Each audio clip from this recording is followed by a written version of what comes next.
अध्याय में 3 प्रकार के गुणों का वर्णन। मम योनि महद ब्रह्म तस्मिन् गर्भं दधाम्यहम् संभवः सर्वभूतानां ततो भवति भारत। भगवान कहते हैं कि व्यक्ति को कर्म बड़े संभल करके करना चाहिए। जो कुछ भी हम कर्म करते हैं इससे हमारा स्वभाव बनता है। मम योनिर महद ब्रह्म, हमारा जो कर्म होता है उसी के आधार पर भगवान अपने बीज मंत्र छोड़ करके उसका स्वभाव बनाते हैं और उसी से जीवात्मा की प्रकृति उत्पन्न होती है। तो इसलिए कई बार हम जो कुछ काम करते हैं बड़ी असावधानी से करते हैं।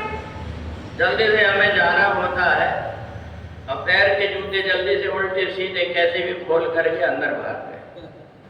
अगर हमने थोड़ी सावधानी रख ली तो जितनी ये वस्तुएं हैं, चाहे जड़ वस्तुएं हैं चाहे चेतन वस्तु, ये सब के अंदर परमात्मा ने कुछ ना कुछ प्रकार का चेतना दिया हुआ है। व्यक्ति जैसे ही 2-4 दिन जूते पहनता है, 2 दिन दूसरे जूते पैर में आ जाते, पैर बता देता कि ये मेरे जूते नहीं। ये प्रकृति अपने आप बन जाती है जड़ पदार्थों में। जिस समय हम घर से कहीं बाहर जाते हैं, घर की तरफ एक बार लौट करके देखोगे तो घर को ऐसा लगेगा कि पूछ रहा है कि तुम कहाँ जा रहे हो। इसलिए समझदार व्यक्ति एक बार लौट करके देखता है घर की तरफ जाते समय, मैं जा रहा हूं और भगवान ने यहाँ पर बैठे हुए हैं, वो तुम्हारे साथ रहेंगे, चला गया। और जैसे व्यक्ति आकर अपने घर की तरफ देखता है तो ऐसा लगता है उसको देख करके प्रसन्न हो रहा है घर कि आ गए।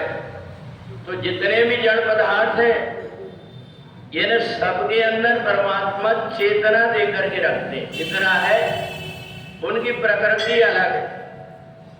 हम इसको ऐसे समझें कि मरने के बाद शरीर में तो कुछ नहीं होना चाहिए, पर शरीर अपने आप फूलने लगता है, सड़ने लगता है, गलने लगता है। ये कहाँ से होने लगा? उसके अंदर पहले चेतना थी, तब दूसरे प्रकार का काम करता था। अब उसी प्रकार से ये प्राण अपान व्यान उदान समान वायु दूसरे ढंग से शरीर में काम करने लगती, जो उसकी प्रकृति है। तो इसलिए हर जड़ और चेतन में व्यक्ति जब परमात्मा की अनुभूति करने लगता है और ये देखने लगता है कि मैं जो कुछ भी कर्म कर रहा हूँ परमात्मा उसको देख रहा है, इसलिए बहुत सावधानी से कर्म करता है। और जिसमें परमात्मा के लिए जो कुछ भी काम करता है बिना भाव के तो करता ही नहीं, अपने अंदर बड़ी श्रद्धा रखता है।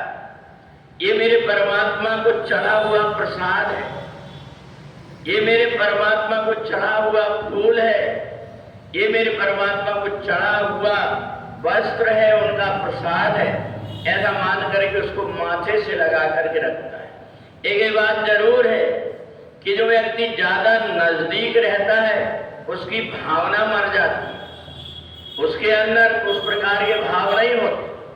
हम कहीं तीर्थों में जाकर के देखो, अपने हाथ में पैसा रखे रहते हैं, व्यक्ति में से छुड़ाने की कोशिश करता है।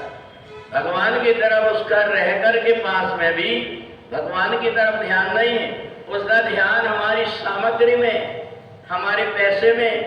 इसलिए भगवान कहते हैं तुम ये चिंता मत करो, तुम्हारे भाव के अनुरूप तुमको मिल जाएगा, परंतु उसके भाव के अनुसार उसको जरूर अवश्य भी भोक्तव्यम, वो जो कुछ कर रहा है उसका कर्म उसको भोगना ही पड़ेगा। इसलिए प्रत्येक कार्य को जो व्यक्ति बड़ी समझदारी से करता है, बड़ी लगन और श्रद्धा से करता है, परमात्मा की कृपा होने में देर नहीं लगती, क्योंकि परमात्मा बाहर का नहीं अंतःकरण के भाव को जानते हैं। तो इसलिए हमें बड़ी सावधानी से कर्म करना चाहिए। इन कर्मों से हमारे अंदर 3 गुण उत्पन्न होते हैं, सत्वगुण, रजोगुण और तमोगुण। हमारा तमोगुणी जीवन होता है, हमारी करनी का फल है। रजोगुण उत्पन्न होता है, वो हमारी करनी का फल है। और सतोगुण होता है, वो भी हमारी करनी का फल है। तो हम जैसा करेंगे वैसा बीज हमारे अंदर परमात्मा बो देते हैं। इसमें हमारा दुख न, हमारा कोई नहीं, बल्कि परमात्मा की इसमें किसी प्रकार की नहीं। ये हमारे ही अपने अच्छे और बुरे कर्म का फल है। बुढ़ी वृंदावन बिहारी लाल।